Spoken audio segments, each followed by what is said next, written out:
Jericho prayer vision. Told in dramatic story form. The wicker basket barely registered any movement at all.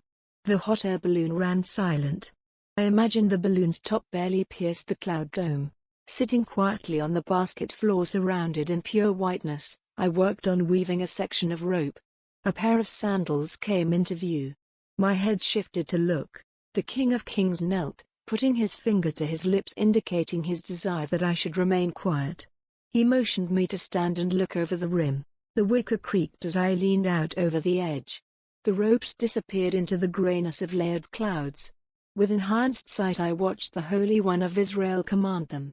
Layer upon layer the white elements obeyed the voice of Kadosh, thickening the veil from white, to gray, to impenetrable darkness.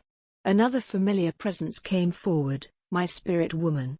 She stood perched on the basket rim.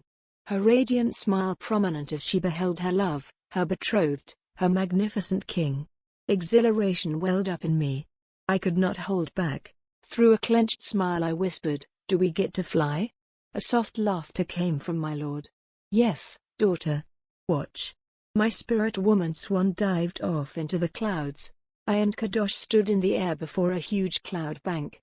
It stretched for miles around an area on the earth. Suddenly my spirit popped out into the open blue sky, her white luminous wings spread wide. Others popped out of the cloud bank too. I realized that there were many hot air balloons hidden in those clouds.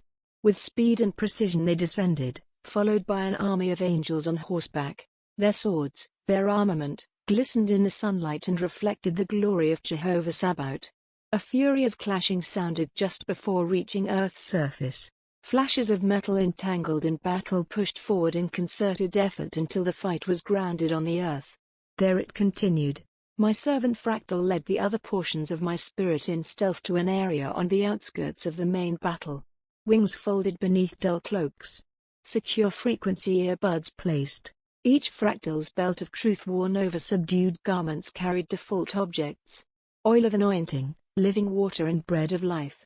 Each fractal of my spirit carried their own specialized items as well. My exhorter and mercy portion carried special healing balms. My ruler carried a small pouch of frequency disruptor bombs no bigger than green peas. They all carried weapons that best suited them. Prophecy had Buck, his seeing eye dog, ruler his staff, but my servant, she had just received a new set of long knives from Shemayim's armory. The handles were solid, fitting in her hands perfectly. The decorative inlay pulsed translucent, with powerful life as did the long blades. Made of light the living letters danced and moved about within the containment blade. Some letters floated individually, as if waiting to be placed. Words formed.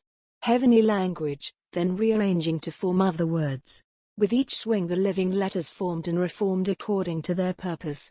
My servant portion led the others into an underground labyrinth of caves in the city. Staying close to the moss-covered walls they traversed the cavern single file. From behind me, Buck nudged my thigh. I stopped. Then we noticed it, the moss had turned slimy. My ruler spoke, "Defilement."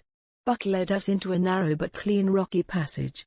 The passage widened, then emptied into a large cavern fitted with smaller alcoves. A large locked gate barred entrance into the next passage.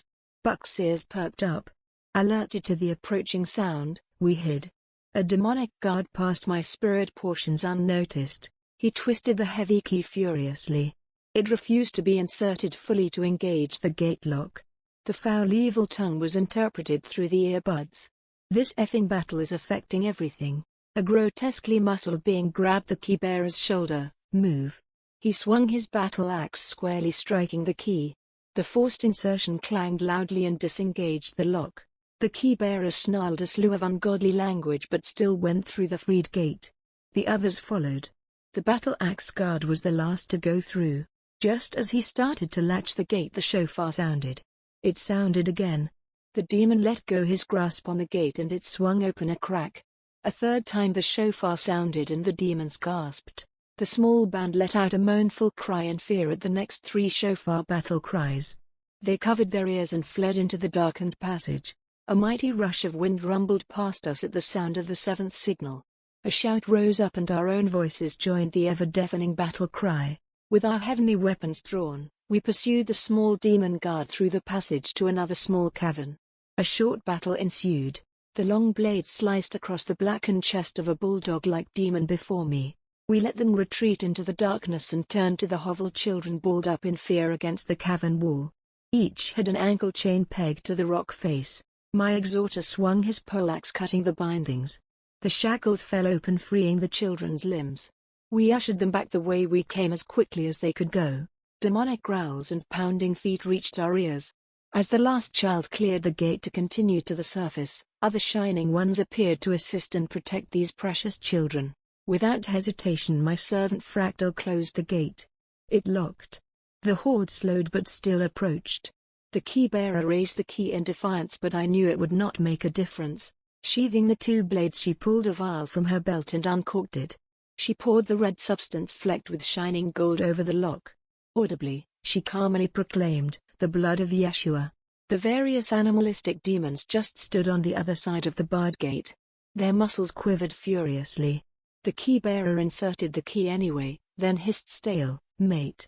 I heard the soft pads of his paws steadfastly approach, then felt his mane brush up against me. The Lion of Judah raised his paw and placed it on the blood-stained lock. Intense light burst through the keyhole dissolving the key altogether. The horde were forced to the ground in the consuming light of glory. All fell in abject silence. His unquestionable authority resounded, "Checkmate."